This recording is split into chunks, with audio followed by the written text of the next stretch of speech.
أعوذ بالله من الشيطان الرجيم. السلام عليكم ورحمة الله وبركاته. إن الحمد لله نحمده ونستعينه ونستغفره ونعوذ بالله من شرور أنفسنا ومن سيئات أعمالنا. من يهده الله فلا مضل له ومن يضلل فلا هادي له. وأشهد أن لا إله إلا الله وحده لا شريك له وأشهد أن محمدا عبده ورسوله. يا أيها الذين آمنوا اتقوا الله حق تقاته ولا تموتن إلا وأنتم مسلمون.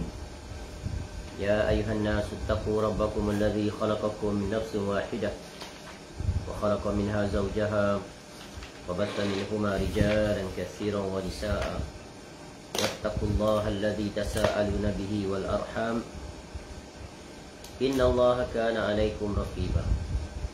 يا أيها الذين آمنوا اتقوا الله وقولوا قولا سديدا يصلح لكم أعمالكم ويغفر لكم ذنوبكم ومن يطع الله ورسوله فقد فاز فوزا عظيما. أما بعد فإن أصدق الحديث كتاب الله وخير الهدي هدي محمد صلى الله عليه وسلم وشر الأمور محدثاتها وكل محدثة بدعة وكل بدعة ضلالة وكل ضلالة في النار. اللهم إنا نسألك علما نافعا. Ya Allah, kami memohon kepada Engkau ilmu yang bermanfaat, wariskan thayyibah dan rezeki yang baik, wa amalan mutaqabbala dan amal yang diterima. Alhamdulillah, kita bersyukur pada Allah SWT dapat bertemu kita pada malam ini untuk kita kembali meneruskan kuliah kita dengan mengambil faedah daripada buku yang bertajuk Buku Pintar Ilmu Tauhid, yang merupakan kompilasi fatwa dan risalah Fadilatul Syekh Muhammad bin Saleh Al-Utsaimin rahimallahu ta'ala, yang disusun kembali oleh Abu Fadli Rabbani hafizahullah ta'ala. Yang kitab ini diterbitkan oleh Media Tarbiyah cetakan yang pertama Rejab 1440 Hijrah bersamaan dengan April 2019.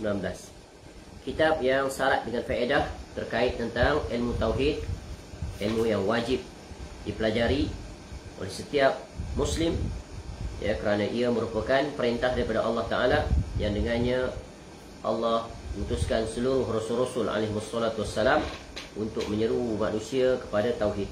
Kerana tauhid adalah hak mutlak Allah Ta'ala. Tauhid adalah pokok segala kebaikan dalam kehidupan dunia, ya, sebagaimana syirik adalah pokok segala kerosakan di dunia ini. Sebagaimana perkataan Syekhul Islam Al-Imam Ibn Taymiyah rahimahullah, aslus salahi tauhidu wal iman wa aslul fasadi syirku wal kufru. Pokok kebaikan adalah tauhid dan iman, adapun pokok kerosakan adalah syirik dan kekufuran. Sebuah kitab yang memuatkan 12 bab yang menjelaskan tentang berbagai aspek terkait tentang tauhid, yang barang siapa mengilmuinya, memahaminya dan menerapkan pada dirinya dan kemudian mengajak manusia kepadanya, maka sungguh dia telah melaksanakan kewajipannya terhadap tauhid, dan dengan itu mudah-mudahan dia akan selamat di dunia, dan sungguh, ya, yang lebih utama adalah dia selamat di negeri akhirat, iaitu dapat dihimpunkan di dalam syurga, ya, bersama, ya, para anbiya, para siddiqin, para syuhada dan para salihin.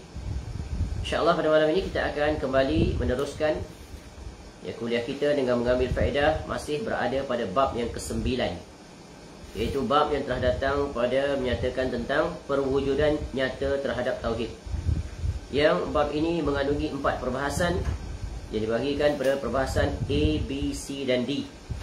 Dan kita telah selesai membahaskan tentang, ya, perbahasan A dan B, di mana A tentang makna tahqiq tauhid, iaitu tentang kalimah la ilaha illallah, dan B kedudukan tahqiq tauhid.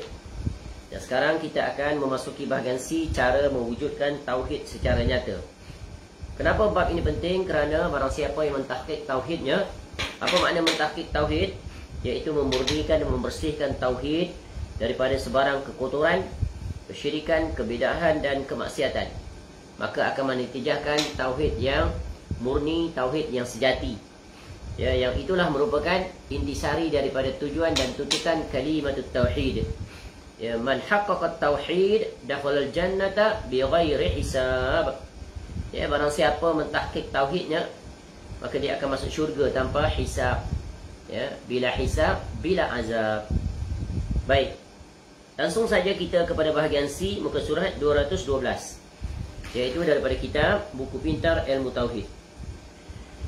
Iaitu ya, bahagian C, cara mewujudkan tauhid secara nyata. Bagaimana cara? Ya, kita telah mengetahui apa makna tauhid, apa makna syirik. Dan sekarang kita akan mengetahui bagaimana cara untuk mewujudkan tauhid dalam peribadi setiap kita. Para ulama rahimahullah telah mengelompokkan cara-cara untuk mewujudkan tauhid secara nyata menjadi dua bahagian. Dua bahagian yang paling utama. Iaitu pertama, mewujudkan hal-hal yang hukumnya wajib atas setiap hamba. Artinya setiap hamba wajib untuk memenuhi bahagian ini. Ya, iaitu yang pertama, membersihkan diri dari jenis-jenis kesyirikan yang ya, boleh meniadakan ya, keberadaan tauhid dalam diri hamba. Ya, ini wajib. Iaitu pertama, membersihkan diri daripada sebarang ya, jenis apa saja kesyirikan. Kerana kesyirikan itu akan membatalkan dan meniadakan serta menghapuskan tauhid dalam diri seseorang. Yang kedua, membersihkan diri dari jenis-jenis bid'ah yang dapat meniadakan kesempurnaan kewajipan agama. Ya, dua ini adalah musuh utama kalimatut tauhid ataupun kalimah syahadatain. Sebagaimana yang telah berlalu penjelasan, iaitu tentang pemahaman daripada syahadatain yang pertama, rukun Islam. Asyhadu an la ilaha illallah, itu adalah tauhid. Mentauhidkan Allah dalam beribadah hanya kepadanya dan tidak sekali-kali melakukan sebarang kesyirikan. Itulah makna la ilaha illallah. Kemudian wa asyhadu anna Muhammadan abduhu wa rasuluh, dan bersaksi bahawa Nabi SAW adalah seorang hamba dan seorang rasul. Ini mewujudkan kewajipan untuk menegakkan ya, sunnah Nabi SAW. Ya, dan lawannya adalah bid'ah. Jadi kesimpulan daripada dua kalimah ini, tauhid, maka dia akan terbatal dengan syirik. Sunnah, dia akan terbatal dengan bid'ah. Ya, sebab itulah hendaklah diketahui tauhid ya, hendaklah dijaga dengan sebaik mungkin. Jangan dia terbatal. Kerana apabila seseorang telah hilang tauhid, maka dia telah hilang iaitu cagarannya, ya, modalnya ataupun untuk mendapat jaminan Allah dengan syurga, iaitu keampunan. Jadi ini perkara yang sangat penting. Sebab itu berkata Syekhul Islam Al-Imam Al-Mujaddid ya, Muhammad bin Abdul Wahhab rahimahullah dalam kitabnya Qawaidul Arba'. Ya, kita telah sebut dan kita akan ulang kerana ini adalah merupakan kaedah permisalan yang sangat penting, yang sangat kokoh, yang sangat jelas, yang sangat mencakupi. Ya, fa'lam anna al-ibadata la tusamma ibadatan illa ma'at tauhid. Ya, maka hendaklah diketahui, ya, hendaklah kita ketahui bahawa ibadah itu tidaklah dinamakan ibadah, melainkan mesti bersama dengannya adalah tauhid. Itulah makna Islam. Wal istislamu lillahi bit tauhid. Ya, wal inqiyad bit ta'ah. Ya, jadi Islam itu adalah menyerah diri. Ya, tunduk, patuh dalam mentauhidkan Allah, dalam beribadah kepadanya. Ya. Jadi ibadah tak akan dapat dinamakan ibadah kecuali dengan tauhid. Kerana ibadah itu kita lakukan tak lain dan tak bukan hanya kepada Allah semata-mata. Tak boleh dipalingkan selain daripadanya. Barang siapa yang memalingkan amal ibadah selain kepada Allah, maka mereka akan terjatuh dalam ya, kemusyrikan dan kekufuran. Ya. Barang siapa yang berdoa kepada Nabi ya, atau malaikat, atau wali, atau kuburan, atau bebatuan, ataupun makhluk ciptaan lainnya, berarti dia fahuwa musyrikun kafirun. Ya, dia menjadi musyrik lagi kafir. Kenapa? Kerana Allah menyebut ya, waman yad'u ma'allahi ilahan akhar la burhana lahu bihi fa innama hisabuhu 'inda rabbih innahu la yuflihul kafirun. Dan barang siapa menyembah ilah selain ya, di samping Allah, padahal tidak ada suatu dalil pun untuknya ya, tentang itu, maka sesungguhnya perhitungannya di sisi Rabbnya, sesungguhnya orang yang kafir itu tidak beruntung. Ya, surah Al-Mu'minun ayat 117. Jadi Ibadah tak dinamakan ibadah kecuali dengan tauhid. Kama seperti mana anna salata la tusamma salatan illa ma'at taharah. Seperti mana solat. Solat tak dinamakan solat kecuali mesti berserta dengannya adalah at-taharah. Ya, iaitu bersuci. Ya, berwuduk ataupun tayamum. Ya. Fa idza dakhala syirku fil ibadati fasadat. Ya, apabila masuk ke dalam ibadah itu kesyirikan, maka rosak, binasa, hancur, terbatal. Kal hadathi idza dakhala fit taharah. Seperti mana hadas yang masuk ke dalam taharah. Batal lah. Ya. Taharahnya itu batal wudu, batal tayamum, batal lah solat. Maka sungguh indah analogi perumpamaan ini. Baik, yang ketiga, membersihkan diri dari jenis-jenis maksiat yang dapat mengurangi kadar pahala dan memberi kesan buruk pada apa? Pada kualiti dirinya. Tu. Ya. Jadi ada 3 perkara besar yang hendaknya wajib diwujudkan pada setiap mukmin. Iaitu pertama, iaitu membersihkan diri daripada sebarang kesyirikan, dan inilah namanya tahqiq tauhid. Hanya tauhid saja yang berada pada dirinya. Yang kedua, menjauhkan diri, membersihkan diri ya daripada sebarang kebid'ahan. Iaitu perkara-perkara yang di atas namakan agama sedangkan agama berlepas diri daripadanya. Yang ketiga, menjauhkan diri daripada sebarang kemaksiatan. Ya, sama ada dosa-dosa besar ataupun dosa-dosa kecil. Itu yang pertama. Ya, cara yang paling utama bagaimana nak mewujudkan tauhid secara nyata. Adapun cara yang kedua, iaitu perwujudan hukumnya sunnah atas setiap hamba. Maksudnya setiap hamba yang ingin meraih tingkatan dan kedudukan tinggi di sisi Allah Tabaraka wa Ta'ala, maka hendaklah ia memenuhi bahagian ini, iaitu meninggalkan hal-hal yang pada asalnya mubah, yang boleh namun dikhawatirkan akan membawa dampak yang buruk. Ya, perincian dari perbahasan ini akan dijelaskan pada bab-bab selanjutnya, insya-Allah. Jadi kesimpulan 2 perkara ini adalah, satu adalah hal yang terkait tentang kewajipan seorang hamba, perkara wajib yang diperintahkan, wajib berbuat ya, dengan menunaikan apa yang Allah perintahkan dan meninggalkan apa yang Allah tegah. Yang kedua adalah dengan memperbanyakkan ya, melipat gandakan usaha untuk melakukan amal-amal yang sunnah, yang hukumnya sunat. Tu. Ya, dan Nabi SAW menyebut bab ini ya dalam sebuah hadis. Itu hadis yang sangat agung, menjelaskan tentang ciri-ciri. Ya, ciri-ciri apa? Iaitu ciri-ciri wali Allah yang agung. Dalam sebuah hadis qudsi. Ya, dalam hadis qudsi ya, iaitu hadis yang ke-38 dalam Arba'in An-Nawawiyah, menjelaskan tentang wali-wali Allah. Kategori mereka yang berbeza-beza. Ya, beza, iaitu dalam Arba'in An-Nawawiyah disebut hadis ini. Iaitu hadis yang diriwayatkan oleh Imam Bukhari. Ya, daripada Abu Hurairah radhiyallahu anhu, qala Rasulullah sallallahu alaihi wasallam, innallaha ta'ala qala man adali waliyan faqad azantuhu bil harbi. Ni bahagian ni. Wa ma taqarraba ilayya 'abdi bi syai'in ahabba ilayya mimma aftaratuhu alayhi. Wa la yazalu 'abdi yataqarrabu ilayya bin nawafili hatta uhibbah. Fa idza ahbabtuhu kuntu sam'ahu alladhi yasma'u bihi wa basarahu alladhi yubsiru bihi ila akhir hadis. Rasulullah SAW bersabda, barang siapa yang memusuhi waliku, maka aku umumkan perang kepadanya. Ya, dan hamba-hambaku tidak dapat mendekatkan diri kepadaku dengan sesuatu yang lebih aku cintai daripada apa yang telah aku wajibkan. Nak dapat kecintaan pada Allah, mesti melaksanakan kewajipan yang Allah wajibkan kepadanya. Mesti. Itu syarat nombor 1. Jika tiada syarat ni, tak dapat kecintaan daripada Allah. Ya, apa yang termaktub dalam rukun Islam, rukun iman, ihsan dan seumpamanya. Kemudian, jika hamba terus menerus mendekatkan diri kepadaku dengan amalan-amalan nawafil, iaitu amalan-amalan sunnah yang sunat, maka aku mencintai dia.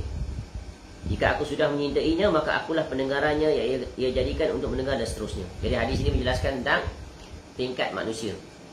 Dan kewalian seseorang di sisi Allah itu berbeza-beza sesuai dengan kedekatannya dengan Allah Ta'ala dengan amal-amal tadi. Baik, bahagian D. Selesai bahagian C secara ringkas. Cara mewujudkan ni tak lari daripada 2 perkara ni. Yang pertama kewajipan ya setiap mukallaf. Yang kedua adalah iaitu perkara-perkara sunnah yang sunat yang banyak tak terhitung, maka hendaklah kita berusaha untuk melaksana dan mengamalkannya.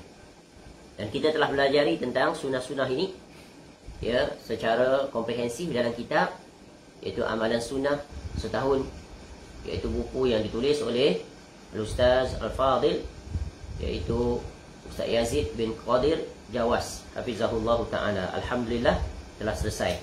Baik, bahagian D iaitu faktor-faktor penghalang untuk meraih tauhid yang hakiki dan sempurna. Ini adalah perbahasan yang keempat dan perbahasan terakhir dalam bab perwujudan nyata terhadap tauhid. Jadi faktor-faktor ini sangat penting untuk kita ketahui.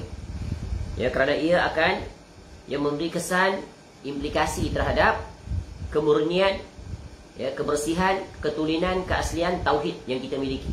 Kerana tauhid jika cacat, kurang, bahkan yang paling menakutkan terbatal, maka itu merupakan suatu malapetaka, suatu kerugian, suatu perkara yang nanti pasti akan disesalkan di negeri akhirat. Ya, semoga dengan mengetahuinya maka kita akan selamat untuk tidak terjatuh kepadanya. Sebagaimana yang sering kita bawakan syair, araftu syarra la li syarri lakin li tawaqqi, wa man lam ya'rifi syarra minan nasi yaqa'u fi. Aku mengetahui keburukan bukan untuk aku berbuat keburukan, akan tetapi agar aku dapat menghindarinya, menjauhinya. Kerana sesiapa yang tidak mengetahui tentang keburukan, dapat saja dia terjatuh ke dalamnya. Itu memang proven. Kalau tak ada knowledge tentang sesuatu, probability kebarangkalian untuk dia jatuh maka sangat besar.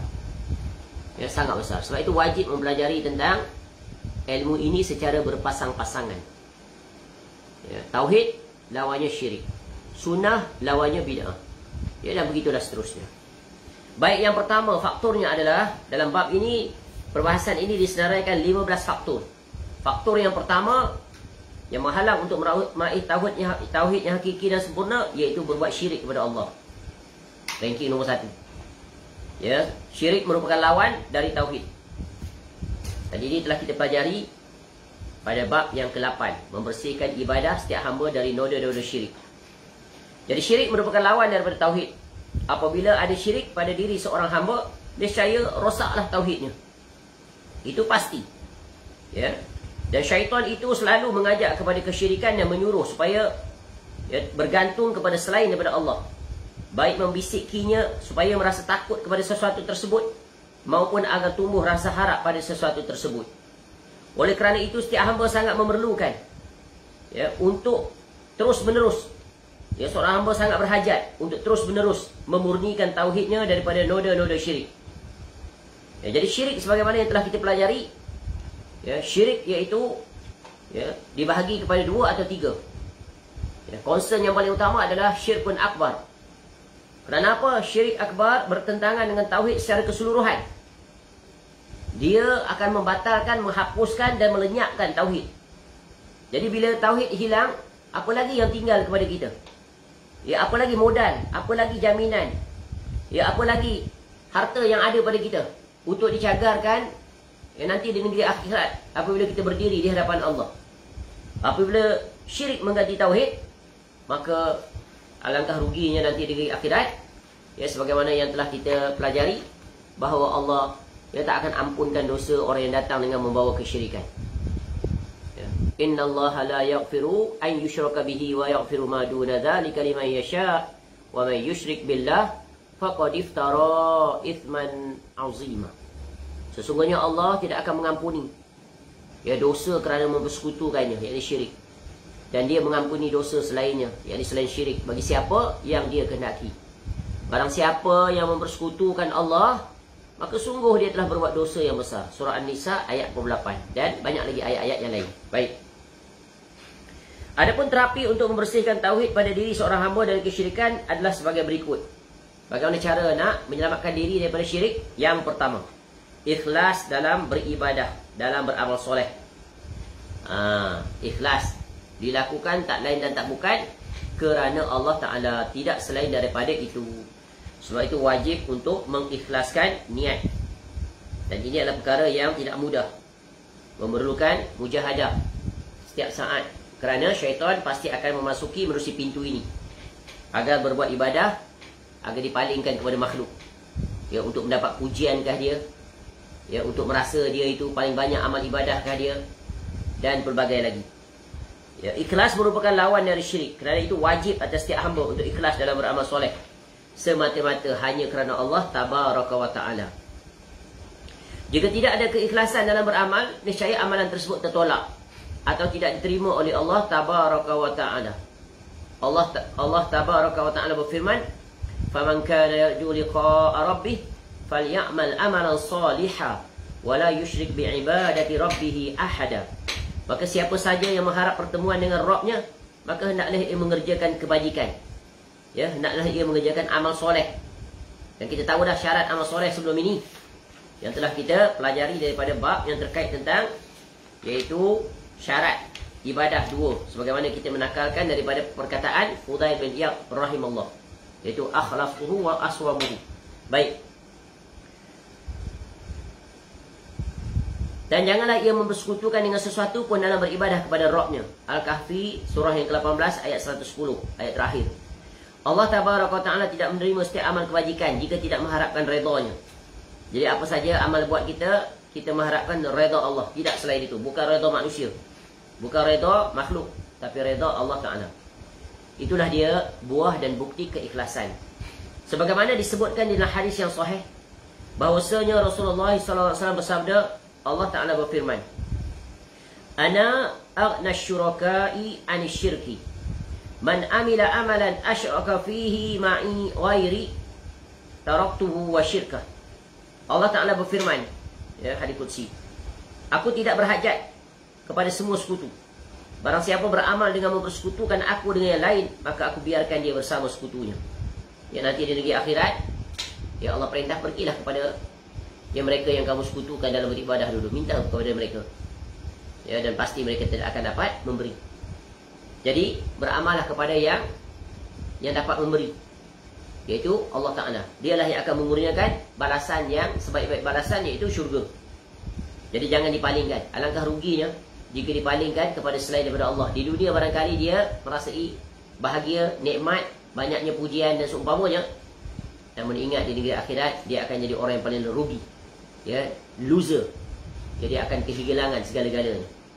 Seorang hamba yang mengikhlaskan amalannya hanya kerana Allah Azza wa Jal dan sentiasa meniti jalan keredaannya, maka syaitan tidak akan berkuasa atas diri hamba tersebut.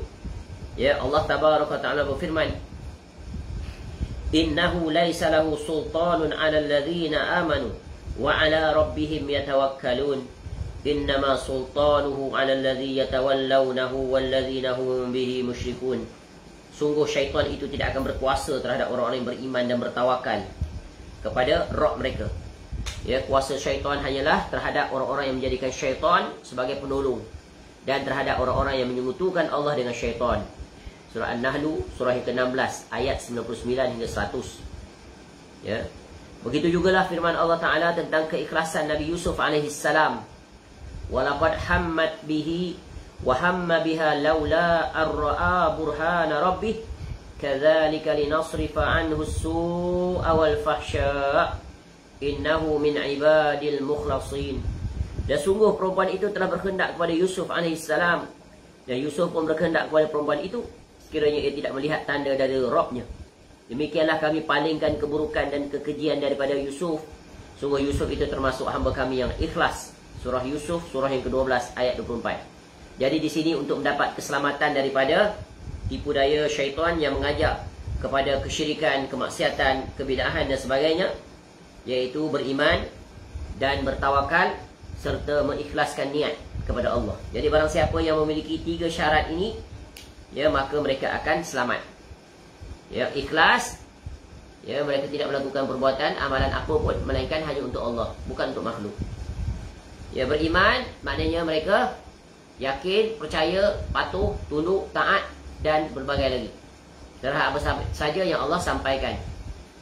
Ya, tawakal, kebergantungan mereka mutlak hanya kepada Allah. Mereka berdoa, mereka meminta, mereka berhajat, langsung kepada Allah, tidak kepada makhluk. Baik, Allah Ta'ala juga berfirman, Inna ibadi laisa laka alaihim sultanun illa man ittaba'aka minal ghawin.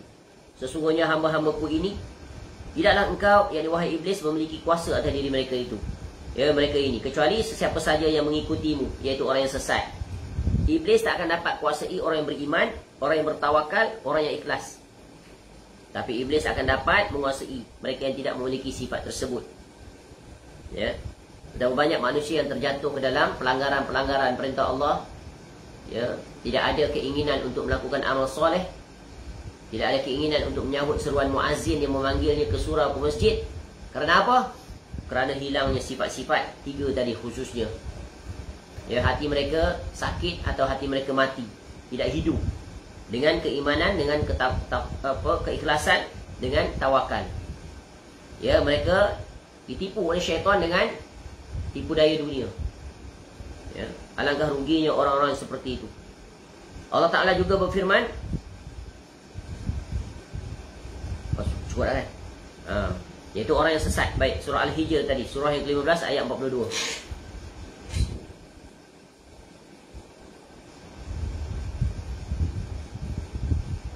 Ini adalah terapi yang pertama, yaitu ikhlas dalam beramal soleh. Terapi yang kedua, yaitu waspada dari jatuh kepada kesyirikan. Extra careful. Tu. Extra concern. Ya, syirik adalah dosa yang paling besar. Bahkan Allah Azza wa Jalla melalui lisan Luqman menyebutnya sebagai suatu kezaliman.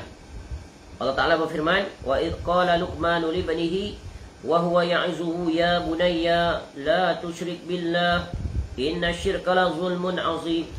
Dan ingatlah ketika mana Luqman berkata kepada anaknya, ketika ia memberi pelajaran kepadanya, wahai anakku, janganlah berbuat syirik kepada Allah. Sesungguhnya kesyirikan itu adalah benar-benar kezaliman yang besar. Surah Luqman, surah 31 ayat 13. Jadi menjadi pelajaran kepada kedua orang tua, hendaklah mengingatkan anak-anaknya agar jangan terjatuh ke dalam kesyirikan. Ya. Dan hendaklah mengajari anak-anaknya tentang apakah itu kesyirikan. Jangan hanya menyuruh jangan jatuh ke dalam kesyirikan, tetapi tidak dibagi tahu apa dia syirik itu. Wajib dijelaskan. Kalau tidak mampu, hantarkan anak itu kepada guru-guru yang sikoh, yang mengajar akidah yang benar. Wajib.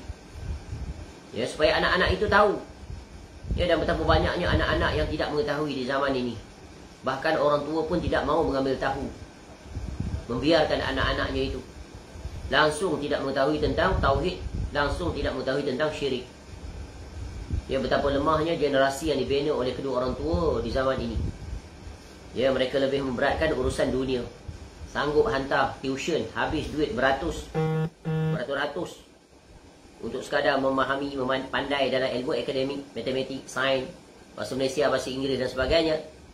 Tetapi mereka tidak menghiraukan persoalan yang sangat penting. Yang paling penting, tidak ada apa-apanya kalau nak dibandingkan dengan ilmu dunia tadi. Iaitu tentang tauhid dan syirik, sunnah dan bid'ah. Dan agama ini kewajipan seorang hamba. Ya. Seorang anak hendaklah dibagi tahu tentang 4 kewajipan. 4 kewajipan seorang anak adalah merupakan kewajipan seorang Muslim yang mukallaf seluruhnya. Tapi dimulai kewajipan itu sejak daripada kecil, diajari mereka itu. Ya, sebagaimana kata Syekh Muhammad bin Abdul Wahab rahimahullah di awal mukadimah kitab Al-Usul At-Thalatha wa Adillatuha. Ini kaedah yang sangat jelas. Ya, peringatan yang sangat jelas pada semua kita. I'lam rahimakallah annahu yajibu alaina ta'allumu arba'i masaila. Al-awwal, ya, al-ula al-ilm. Ya, al-ilm, ya, itu ilmu. Ilmu apa? Al-ilmu huwa ma'rifatullah wa ma'rifatu nabiyih wa ma'rifatu dinil Islam bil adillah. Itu kewajipan pertama. Ya, kenali Allah untuk kita mentauhidkan Allah dalam beribadah. Kenali Rasulullah SAW untuk kita mengetahui bagaimana nak melaksanakan agama sesuai tuntunan Nabi SAW. Dan mengenali agama itu sendiri. Islam yang terdiri daripada 3 martabat. Islam, iman, ihsan. Itu fardu ain. Al-ilm. Kemudian cabang-cabang daripadanya beserta dengan dalil. tahu. Dia perintah solat ni mana ayat dia? Oh ini. Perintah mentauhidkan Allah mana ayatnya? Oh ini. Dan begitulah seterusnya. Sesudah mengilmui, ya. Yang kedua adalah al-amalu bih, beramal, ya, melaksanakan, menerapkan dalam kehidupan. Yang ketiga adalah iaitu ad-da'watu ilaih, mengajak manusia kepadanya, ajari orang lain. Yang keempat, kewajipannya adalah as-sabru 'alal adzafi, bersabar di atas ketiga-tiga perkara itu. Itulah agama yang wajib diajar, ya, kepada anak-anak, khususnya dalam rumah tangga, isteri, anak-anak, ya, kemudian kepada orang lain. Baik. Jadi, terapi kedua, waspada dari terjatuh kepada kesyirikan. Dan syirik adalah satu-satunya dosa yang tak akan diampuni oleh Allah Ta'ala kecuali jika pelakunya bertaubat. Ya. Dan betapa banyak orang yang terjatuh dalam kesyirikan, sama ada dia sedari atau dia tidak sedari. Puncanya yang pertama, tidak belajar, tidak memiliki ilmu. Yang kedua, belajar, tapi belajar ilmu yang salah. Yang ketiga, tidak mahu mendengar nasihat dan teguran di atas kesilapan mereka terkait tentang tauhid dan syirik. Dah ditegur contohnya, jangan meminta pada orang mati, jangan pergi ke kuburan-kuburan yang dianggap memiliki, ya, karamah dan sebagainya. Minta langsung pada Allah, tetap degil. Alangkah ruginya orang seperti itu. Sedangkan ya, Nabi SAW banyak sekali memperingatkan tentang bencana menjadikan kuburan sebagai tempat ibadah, ya, menjadikan kuburan tempat perayaan, ya, menjadikan kuburan tempat untuk memohon, meminta kepada pemilik kubur yang telah mati itu. Baik, Allah Ta'ala berfirman, Innallaha la yaghfiru an yushraka bihi wa yaghfiru ma duna dzalika liman yasha' wa man yusyrik billahi faqad iftara itsman 'azima. Sesungguhnya Allah tidak akan mengampuni dosa berbuat syirik padanya, dan Allah mengampuni dosa-dosa selain syirik bagi sesiapa saja yang dia kehendaki. Ya, siapa saja yang buat syirik kepada Allah, maka sungguh dia telah berbuat dosa yang besar. Maka mengikhlaskan ibadah kepada Allah Tabaraka wa Ta'ala serta menjauhi dan waspada daripada kesyirikan merupakan hak Allah yang harus dipenuhi oleh setiap hamba. Hal ini sebagaimana hadis yang diriwayatkan daripada sahabat Mu'adz bin Jabal radhiyallahu anhu daripada Nabi sallallahu alaihi wasallam. Ya, Nabi SAW bersabda, Ya Mu'adz, atadri ma haqqullahi 'alal ibad wa ma haqqul ibadi 'ala Allah. Ya, di satu kesempatan Nabi SAW bertanya kepada Mu'adz radhiyallahu anhu. Ya, salah seorang sahabat Nabi SAW, seorang alim, seorang faqih, seorang pakar rujuk, ya, di zaman para sahabat Nabi SAW. Tahu tak engkau apa hak Allah terhadap hamba, dan apa pula hak hamba terhadap Allah? Qultu, lalu jawab Mu'adz, ya, Allah wa rasuluhu a'lam. Ya, Allah dan Rasul lah yang mengetahui, ya, tentang jawapannya. Tu betapa, ya, beradab sahabat Nabi SAW ini terhadap soalan. Tak tahu, jawab tak tahu. Langsung disandarkan, dikembalikan kepada Allah yang Maha mengetahui, dan Rasul yang diberikan ilmu tentang itu oleh Allah Ta'ala. Ya, kemudian maka Nabi SAW pun menjawab, Qal haqqullahi 'alal ibad, hak Allah terhadap hamba, ay ya'buduhu wa la yusyriku bihi syai'a, iaitu, ya, setiap hamba hendaklah mereka beribadah kepada Allah dan tidak sekali-kali melakukan kesyirikan kepadanya dengan sesuatu apapun. Ya. Wa haqqul ibadi, adapun hak ibad hamba 'ala Allah, ke atas Allah, alla yu'adzibu man la yusyriku bihi syai'a. Allah Ta'ala tidak akan menyiksa mereka, tidak akan menyiksa orang-orang yang tidak menyekutukannya. Jadi Allah jamin, dan jaminan Allah adalah benar. Ya, Allah menjamin, ya, dari dua sisi. Apabila seorang itu menunaikan hak Allah, Allah akan tunaikan haknya. Itulah dia keadilan, betul kan? Tu al-jaza'u minal jinsil amal. Perbuatan itu, ya, balasan itu sesuai dengan amal yang dia buat. Kalau dia kukuh di atas tauhid, jauh daripada syirik, maka Allah akan bagi syurga. Kalau berlaku kebalikan daripada itu, kukuh di atas syirik, ya, hancur dari sisi tauhid, maka ganjarannya apa? Ganjarannya azab api neraka kekal selama-lamanya. Jadi hidup ini adalah pilihan. Pilihannya hanya 2, tidak 3. Jelas, terang. Pilih. Wahadainahun najdain. Nak ke syurga, maka pilihlah tauhid. Jika ingin ke neraka, maka pilihlah syirik. Itu maksudnya bukan suruh pilih begitu. Ya, maksudnya pilih, maknanya nak bagi ancaman, peringatan, mafhum kebalikan daripada itu. Jangan pilih syirik. Ya, kukuh teguh pilih di atas tauhid. Itu yang pertama. Ya, pertama mesti ya, jauhi daripada syirik. Kalau terjatuh, maka terjatuhlah tauhid. Ya. Ini faktor yang menyebabkan penghalang untuk meraih tauhid. Yang pertama, yang ranking nombor 1, iaitu berbuat syirik kepada Allah. Yang kedua, faktor yang menghalang tauhid adalah perbuatan bid'ah. Itu dia. Bid'ah duduk nombor 2. Sebab apa? Sebab bid'ah itu adalah beraninya campur tangan dalam urusan ibadah. Ambil hak Allah Ta'ala, ambil hak Rasulullah SAW yang tak diizinkan. Sesungguhnya seorang hamba yang selalu menuruti hawa nafsunya sehingga ia tenggelam dalam berbagai amalan bid'ah yang menyelisihi batas-batas syariat Allah Ta'ala. Meskipun ia melakukan semua itu dengan harapan meraih redha Allah, yang meraih redha Allah Ta'ala, di sini semua itu hanyalah menambah kesesatan dan membuatnya semakin jauh daripada redha Allah. Pelaku-pelaku bid'ah ini adalah seolah-olah mereka itu tidak berpuas hati dengan agama yang ditinggalkan oleh Rasulullah SAW. Ya, mereka tak puas hati, seolah-olah kurang. Lalu mereka pun memandai-mandai, menambah sana sini, tokok tambah dalam urusan agama. Itulah maksud perbuatan mereka itu, seperti itulah. Ya. Dan kena ingat, bid'ah adalah pembatal sunnah. Jadi hendaklah wajib kita mengenali bid'ah itu, ciri-cirinya, agar kita selamat daripada terjatuh ke dalamnya.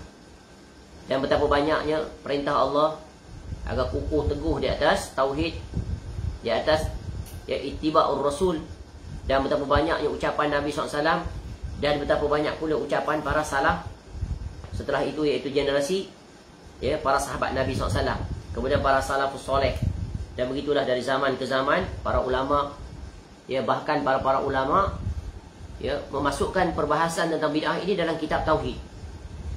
Ya, dalam kitab tauhid ya, sebagaimana ya Imam Al-Muzani rahimahullah dalam kitabnya Syarhus Sunnah, ya sebagaimana Imam Ahmad bin Hanbal rahimahullah dalam kitabnya Usulus Sunnah, di awal lagi kitab itu. Dan kita telah pelajari kitab ini ya secara seluruhnya. Cuba lihat apa kata Imam Ahmad bin Hanbal rahimahullah di awal mukadimah kitabnya Usulus Sunnah, ya pokok-pokok sunnah. Jadi kalau hilang salah satu pokok itu, maka jatuhlah sunnah, kerana dia tak terpisahkan. Ya, Usulus Sunnah indana, kata Imam Ahmad bin Hanbal rahimahullah dalam kitabnya Usulus Sunnah, ya pokok sunnah menurut kami. Kami itu siapa? Ahli sunnah sejati. Ya? Imam Ahmad bin Hanbal rahimahullah itu adalah Imam Ahli Sunnah sejati. Dia dikenali sebagai Imam Ahli Sunnah. Banyak. At-tamassuku bima kana alaihi ashabu Rasulillah sallallahu alaihi wasallam wal iqtida'u bihim wa tarkul bid'ah wa kullu bid'atin fahiya dhalalah. Berpegang teguh pada apa yang dilakukan oleh para sahabat Rasulullah sallallahu alaihi wasallam dan mengikuti mereka serta meninggalkan bid'ah. Segala bid'ah itu adalah sesat. Para salaf ni sangat memahami istilah bid'ah ni. Tak ada fobia pun, sebut direct. Sebab apa? Sebab istilah syar'i. Sebab diucap oleh Nabi SAW, tak terhitung banyaknya. Contoh, Al-Imam An-Nawawi rahimahullah letak 2 hadis berkaitan dengan bid'ah dalam Arba'in An-Nawawiyah.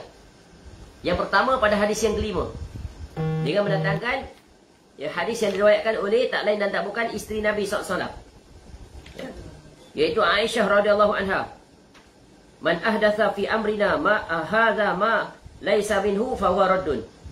Wa fi riwayatin Muslim, man amila amalan laisa alaihi amruna fa huwa raddun. Terang jelas, word by word, verbatim, muka, bukan mutasyabihat, muka, immediately boleh tangkap dengan akal, mudah faham. Ya, siapa yang mengada-ngadakan dalam urusan agama kami yang bukan berasal darinya, maka tertolak. Siapa yang melakukan suatu perbuatan apa ni? Ibadah yang bukan urusan agama kami, maka dia tertolak. Ibadah tu mula-mula daripada apa? Tauhid. Ya, tauhid tu adalah ibadah yang paling agung.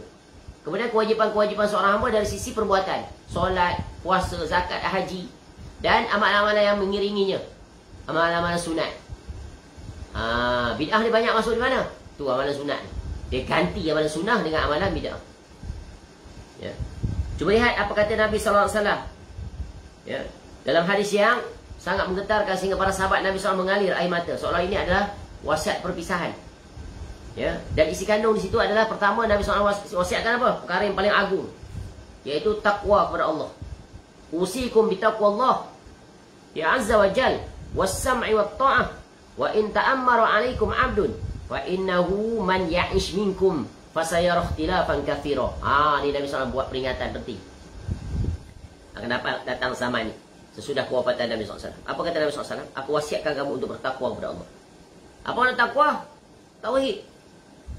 Berjalan di atas amal soleh, kukuh di atas perintah Allah.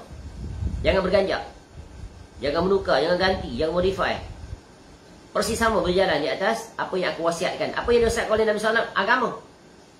Agama yang telah disempurnakan pada wasiat di padang Arafah. Al-yawma akmaltu lakum dinakum wa atmamtu alaikum ni'mati wa raditu lakum al-Islam madinah. Terang jelas. Taraktukum ala mithli al-bayda lailuha kanahariha la yazighu anha illa halik. Jelas. Kita dah selalu sebut hadis ini dan juga ayat ini. Ya. Dijelaskan dengan hadis ini. Ya. Aku wasiat kamu untuk bertakwa kepada Allah. Tunduk dan patuh pada pemimpin kamu, meskipun yang memimpin kamu tu adalah seorang budak. Ya. Akan berlaku banyaknya persisihan nanti. Ya. Rakyat turun berdemo, provokasi dan sebagainya. Ya. Kerana mereka melanggar perintah Nabi SAW. Be patient. Ya. Sabar. Tetap taat. Ya, bersabar. Memohon doa kepada Allah. Perbaiki diri kamu. Bertaubat. Jika kamu ingin menasihati pemerintah, ikut cara yang benar. Ikut aturan syariat. Bukan ikut aturan demokrasi. Bukan. Itu cara orang-orang kafir. Ya, sesungguhnya di antara kamu yang hidup setelah ini akan menyaksikan banyaknya perselisihan. Tak terhitung sampai sekarang. Macam-macam perselisihan di kalangan kaum muslimin, terutamanya dari jurusan agama. Lalu dalam situasi itu apa yang kena buat? Nabi SAW pesan, iaitu hendaklah kamu berpegang teguh. Fa'alaikum bisunnati. Berpegang teguh dengan sunnahku. Ya. Dengan ajaranku. Wa sunnatil khulafa'ir rasyidinal mahdiyyin. Dan juga ya, ajaran khulafa'ir rasyidin. 4 khalifah Islam. Ya, Abu Bakar, Umar, Uthman, Ali radhiyallahu anhu. Yang mereka semua itu mendapat petunjuk. Kerana apa? Mereka berjalan di atas sunnah Nabi SAW.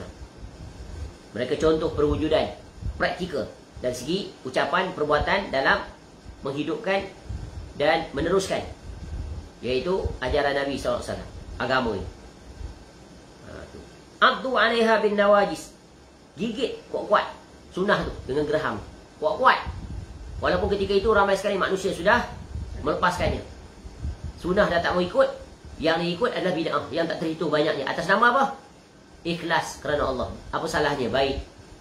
Itulah neraca kesamaran racun yang membinasakan. Indah di ucapan tapi batil dari segi hakikat. Dan tambah banyak manusia terjatuh ke dalamnya. Letih payah melakukan amal ibadah, rupa-rupanya amalan bid'ah. Ya.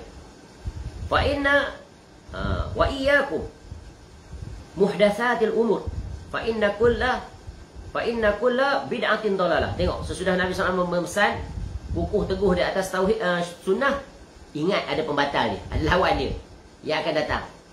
Ya, peperangan ni di antara sunnah dan bid'ah ni, pertempuran yang paling sengit sesudah tauhid dan syirik. Dia akan hidup di sepanjang zaman. Kenapa? Penghidupnya adalah siapa? Penghidupnya siapa? Pencetusnya syaitan. Itulah dua tempat yang dia sentiasa akan berusaha. Kerana dua-dua itu akan menempatkan pelakunya bersama. Syaitan di dalam neraka. Tu dua tempat dia.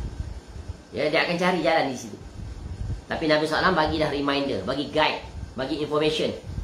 In order for you to be safe, to survive, ikut ni wasiat ni.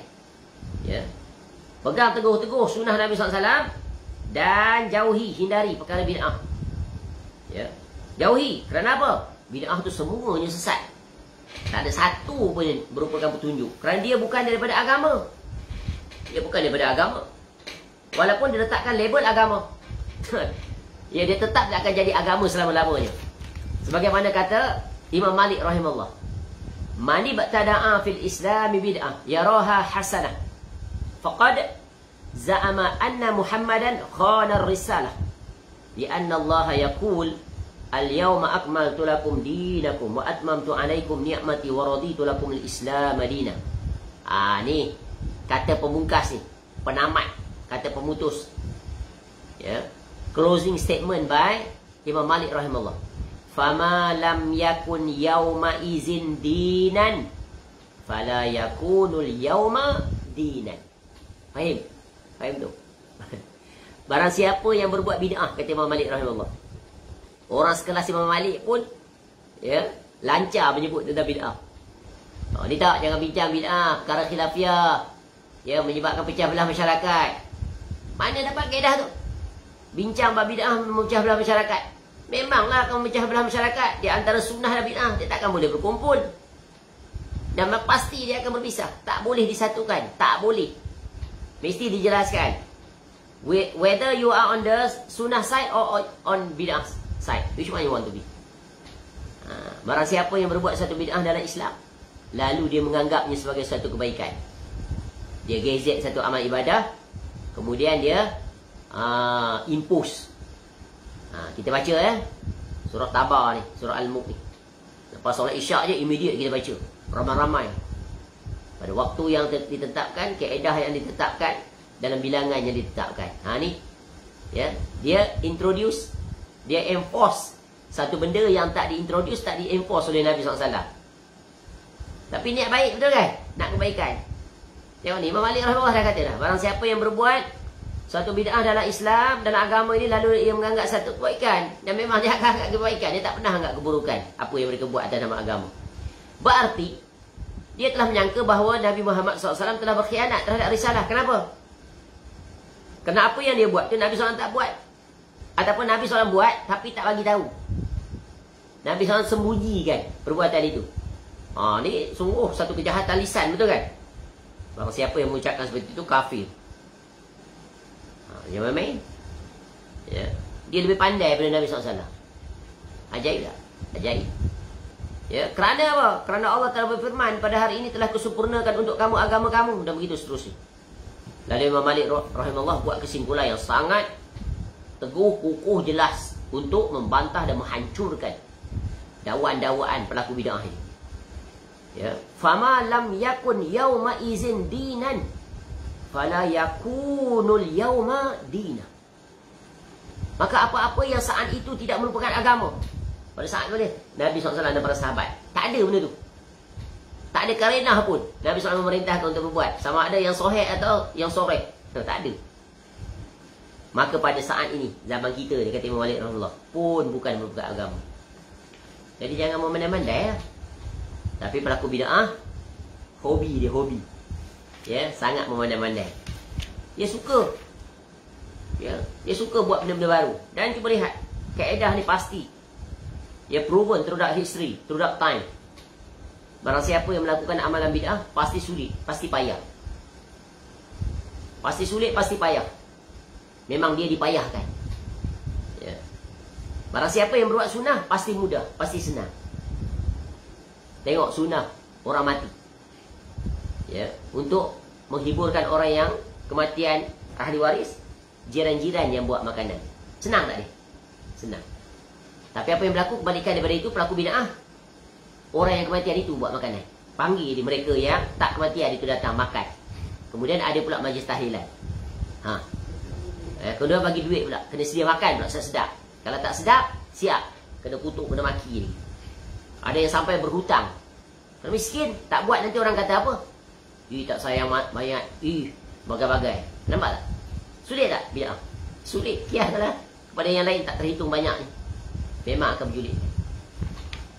Ya, sebab itu kata Huzaifah bin Al-Yaman, ya radhiyallahu an. Tengok dia kata apa? Kaedah yang agung tu. Seperti mana kaedah Imam Malik rahimahullah tadi, yang diambil daripada pemahaman terhadap wasiat-wasiat Nabi SAW dan juga wasiat para sahabat. Apa kata beliau? Radhiyallahu an. Kullu ibadatin lam yata'abbad biha ashabu Rasulillah sallallahu alaihi wasallam fala tata'abbadu biha. Setiap ibadah yang tak pernah dilakukan oleh para sahabat Rasulullah sallallahu alaihi wasallam sebagai ibadah, maka jangan kamu lakukan. Ha tu. Yasinan ada tak? Tak, malam Khamis, malam Jumaat. Baca Al-Mulk bersama-sama berjamaah, ada tak para sahabat buat? Tak. Sambutan Maulid Nabi SAW, Maulid Nabi SAW, ada tak para sahabat yang berjumlah 100,000 lebih tu? Terutama isteri-isteri Nabi SAW. Tak juga. Ya, dah pelbagai lagi lah ibadah-ibadah yang banyak sekarang orang buat sempena-sempena. Ya. Musim-musim tertentu. Ya, dan pelbagai lagi amal ibadah yang mereka gazetkan atas nama agama. Ada tak para sahabat Nabi SAW buat? Ni pesan siapa ni? Siapa yang berpesan seperti ini? Penceramah ni ke? Tak, Huzaifah bin Al-Yaman radhiyallahu anhu. Siapa Huzaifah radhiyallahu anhu? Sahabat Nabi SAW yang Allah berikan keistimewaan, iaitu dia tahu orang-orang munafik, nama satu persatu. Allah bagi ilmu itu kepadanya melalui Rasulullah SAW. Dia yang tanya pada Nabi SAW, kanan nas yas'aluna Rasulullah SAW anil khair wa kuntu as'aluhu anil syarri ma khafata an yudrikani. Dan di dalam hadis itu nanti akan datang penjelasan Nabi SAW. Akan datang nanti para du'atun abwabu jahannam. Selepas asap ada asap, dukhon. Ya. Para du'at, penceramah, penyeru kepada pintu neraka. Penceramah-penceramah yang sesat, yang menyimpang, yang melewing daripada sunnah Nabi SAW. Mengajak kepada kesyirikan atas nama agama, atas nama tauhid. Mengajak kepada bid'ah atas nama sunnah. Nampak tak? Tu dia.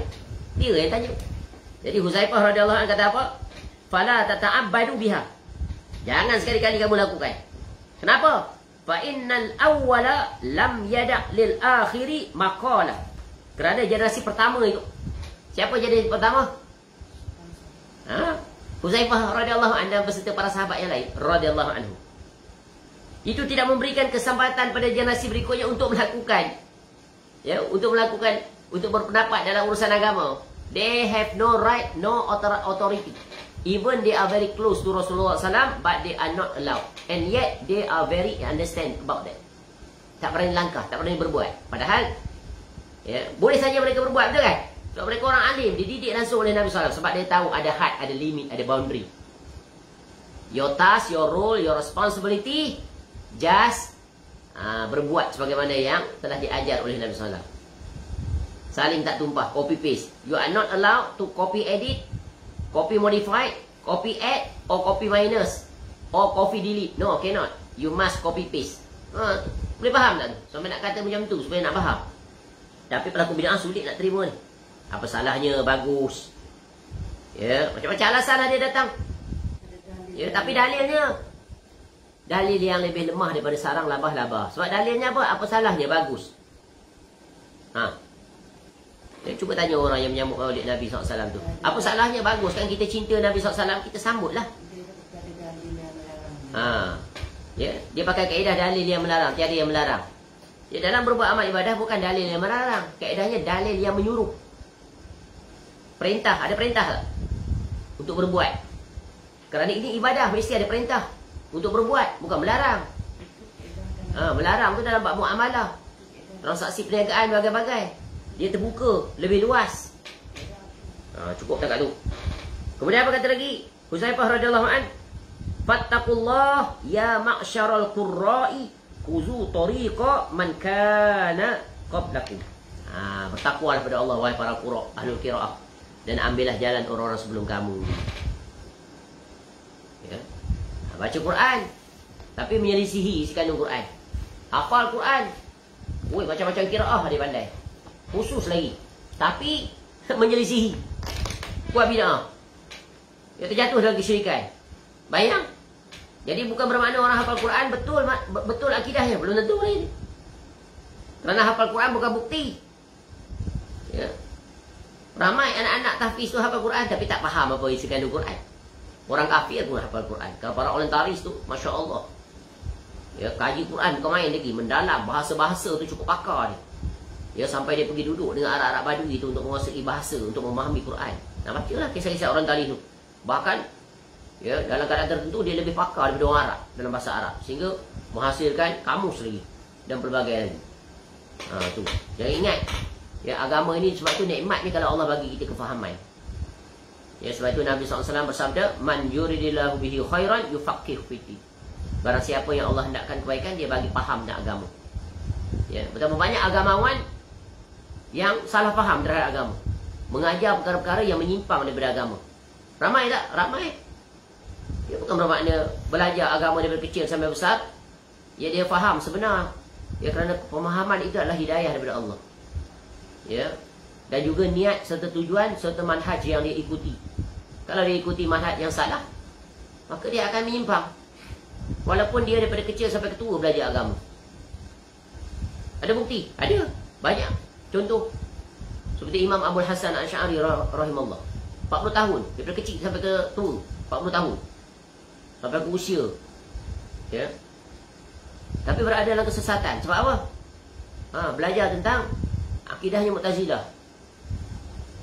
Bapa tirinya Ali Ajubai, ketua pembuka Mu'tazilah. Tapi begitulah Allah sayang, Allah bagi hidayah. Akhirnya bertaubat, kembali kepada akidah salah.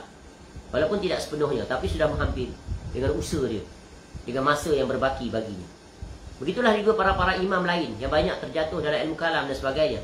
Akhirnya mereka bertaubat kepada Allah setelah menyedari kesia-siaan, keletihan, kelelahan. Ya, rupa-rupanya kaedah yang benar, yang selamat, yang sejahtera sesuai dengan fitrah adalah Quran. Nak kenal Allah, menerusi Quran. Nak kenal Allah, menerusi hadis Nabi SAW. Kenapa pergi baling kepada ilmu kalam tu? Akhirnya kelamlah kamu. Tu. Ya. Sibuk dengan jirim, jisim dan sebagainya. Padahal Quran menjelaskan Allah, tak satu pun ada ayat Quran menjelaskan Allah itu berjisim, berjirim. Betul kan? Kalau itulah istilah yang bagus, yang tepat dalam memahami akidah, tentu dah Allah letakkan dalam ayat-ayatnya. Allah guna kaedah yang sangat mudah. Ya, laisa kamitslihi syai'un wa huwas sami'un basir. Ya, walam yakul lahu kufuwan ahad dan berbagai lagi. Cukup takat itu kaedahnya. Ini pergi mendalam-dalam pakai istilah yang diimport daripada ahli falsafah yang sesat, lagi kafir itu. Jadi masuk akal ke guna kaedah itu. Itu kan bid'ah. Bid'ah dari sisi akidah yang boleh membawa kepada penyimpangan dan seumpamanya.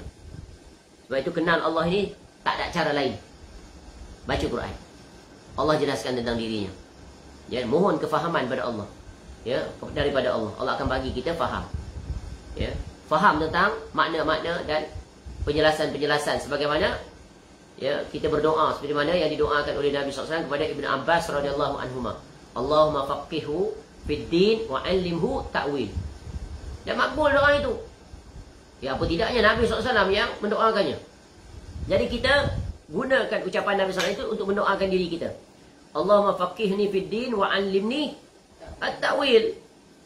Ya Allah, faqihkanlah aku dengan agama ini.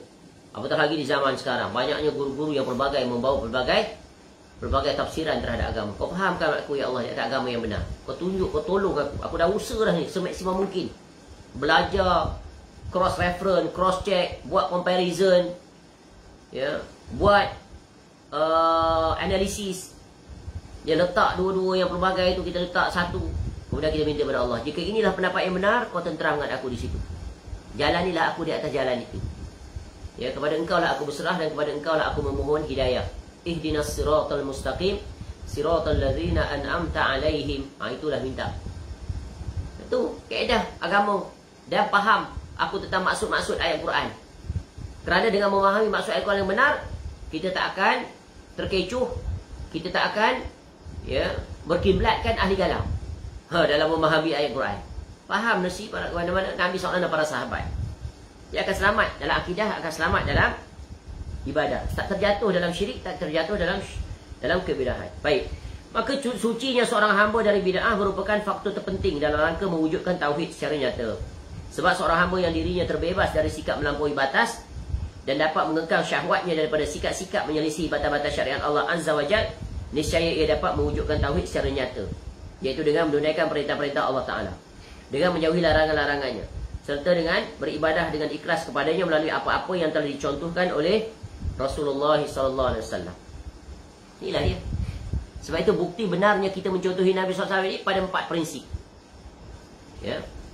Iaitu ketika mana kita memahami makna asyhadu an la ilaha illallah wa asyhadu anna Muhammadan abduhu wa rasuluh. Apa makna rasuluh?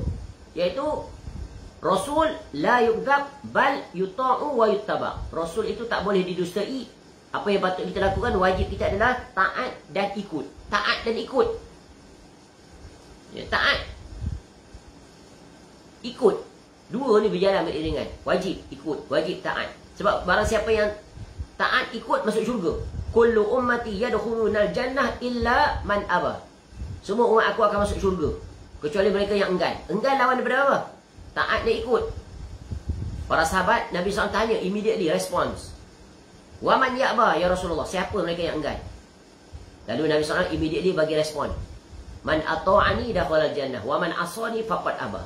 Barang siapa yang taat pada aku, dia masuk syurga. Barang siapa yang bermaksiat, against. Tu. Against, not agree with Nabi SAW. Divert or deviate from path. Given or shown by Nabi SAW. Jelas dah terang agama tu. Dia nak menyimpang juga. Dia nak kona juga. Dia nak keluar juga daripada jalan. Dia nak keluar daripada aturan. Tu. Banyaknya. Penyimpangan dan penyimpangan-penyimpangan yang dilakukan oleh orang-orang yang keluar daripada aturan. Keluar daripada garisan lurus. Padahal Nabi SAW buat garisan lurus. Bagi penjelasan yang jelas. Khattalana Rasulullah SAW khattan biadi. Nabi SAW buat garisan lurus dengan tangan. Kemudian Nabi SAW buat garis kiri kanan. Nabi SAW sebut, wa anna hadha sirati mustaqiman fattabi'uh wa la tattabi'us subula fatafarraqu, dan seterusnya. Ikut jalan ni. Jangan ikut jalan yang bersimpang siur ni. Dan saya akan menyesatkan kamu dari jalan Allah. Kerana pada jalan-jalan itu ada syaitan yang menyeru kepadanya. Jadi ahli bid'ah jatuh pada jalan itu. Ahli syirik jatuh pada jalan itu. Ahli tauhid, ahli sunnah berjalan di atas jalan lurus. So, which one you want to choose? Nak ikut jalan mana? Nak ikut jalan majority, mainstream. Atas alisan we are mainstream. Sawadul a'zam. No. Agama bukan ikut kaedah tu. Wa in tuti' aktsara man fil ardi yudilluka an sabilillah. Jika kamu ikut majoriti manusia di atas muka bumi, mainstream. Atas alasan mainstream, atas alasan nenek moyang. Atas alasan agamawan dulu jalan di atas jalannya. No. Agama tu timbang di atas neraca hadis tadi. Sebab kebenaran bukan diukur oleh peribadi. Kebenaran bukan diukur oleh penampilan. Kebenaran bukan diukur oleh kealiman. Kebenaran bukan diukur banyaknya ilmu, banyaknya pengalaman, tuanya usia, banyaknya yang mengikuti, banyaknya yang mempromosi. Bukan. Agama diukur dengan apa? Dengan qala Allah wa qala Rasul sallallahu alaihi wasallam. Jadi yang kedua faktor penghalang adalah perbuatan bid'ah. Yang perbuatan bid'ah ini adalah satu skop disiplin yang sangat luas, penjelasan oleh para ulama. Maka pelajarilah, bacalah buku-buku para ulama yang mukhlis, alim rabbani yang menjelaskan bid'ah ini. Jangan baca kepada pencinta-pencinta bid'ah. Alamat jatuh ke dalam syubhat-syubhat mereka. Kita telah dicukupkan agama ini. So, berpadalah dengan apa yang ada. Kita sering ucapkan sunnah-sunnah Nabi SAW tak terhitung banyaknya. Jadi panjang usia kita, dihidupkan semula, tentu mustahil. Tapi nak jelaskan, takkan mampu juga kita untuk melaksanakan seluruh sunnah-sunnah Nabi SAW. Alangkah menakjubkan, alangkah ajaib, alangkah tak masuk akalnya. Tiba-tiba sepanjang usia itu, dia habiskan masa dengan perkara-perkara yang tiada standaran, tiada sumbernya, tiada contohnya daripada sunnah Nabi SAW. Dia terperangkap, terjatuh dalam perkara-perkara bid'ah. Alangkah ruginya orang seperti itu. Wasting their life, wasting their time, wasting their effort, wasting their energy. At the end, they die standing exhausted, letih, lelah, tak meraih apa-apa. Sebagaimana kata Ibnu Mas'ud radhiyallahu anhu ketika membantah pelaku bid'ah yang pertama, iaitu berzikir beramai-ramai dalam masjid. Ketika mereka menjawab, ma aradna illa al-khair, wahai Aba Abdurrahman, tidaklah kami buat amalan berzikir ramai-ramai ni melainkan untuk kebaikan. Lalu ditemplak oleh Ibnu Mas'ud radhiyallahu an, kam min muridinil khair lan yusibah. Betapa banyak manusia nak kebaikan tapi tak dapat apa-apa. Kenapa? Kerana menyelisihi sunnah, khilafus sunnah. Walaupun atas nama ibadah, tapi ibadah ni ada aturan, ada prosedur, ada SOP. SOP tu siapa yang gezek? Nabi SAW. Bukan tokoh-tokoh atas nama syekh ke, tok guru ke, pak kiai ke, pak habib ke, ustaz ke, tok imam ke, pemimpin ke, bukan. Maka camkan ni kaedah yang sangat kukuh. Ya, selamat insya-Allah. Berpegang di atas kaedah ini. Jangan terkasima, jangan terpana dengan banyaknya amal ibadah yang mereka buat. Zikir berpuluh-puluh ribu dengan pelbagai cara. Didendangkan dengan lagu, ya, berlagu, berirama, disertai dengan gendang, paduan, kompang, pelbagailah cara-cara yang mereka buat. Berpusing, berputar dengan pakaian seragam yang pelbagai, yang menarik di mata, indah dipandang, tetapi padanya tersimpan racun yang membinasakan. Kenapa? Bid'ah. Wallahu a'lam. Cukup takat penghalang faktor yang kedua untuk meraih tauhid yang hakiki dan sempurna. Semoga Allah selamatkan kita daripada terjatuh ke dalam, ya, perkara yang dilarang oleh Allah, iaitu kesyirikan dan kebidahan. Kerana kedua-duanya akan membinasakan pelakunya, letih di dunia, menghabiskan usia yang sangat berharga, rugi di negeri akhirat, iaitu tak diterima oleh Allah Subhanahu wa taala. Wa qadimna ila ma amilu min amalin faja'alnahu haba'an mansura. Ya, ayat yang selalu kita sebut tentang, ya, amalan yang dibawa Allah jadikan menjadi debu-debu yang berterbangan, tiada nilai, valueless. Ya, dan Nabi SAW dah sebut sebagaimana tadi, man amila amalan laisa alaihi amruna fahuwa raddun. Cukuplah dua dalil. Satu daripada firman Allah, satu daripada sabda Nabi SAW. Orang cerdas cukup dengan satu dalil, tak perlu nak berjela-jela lagi.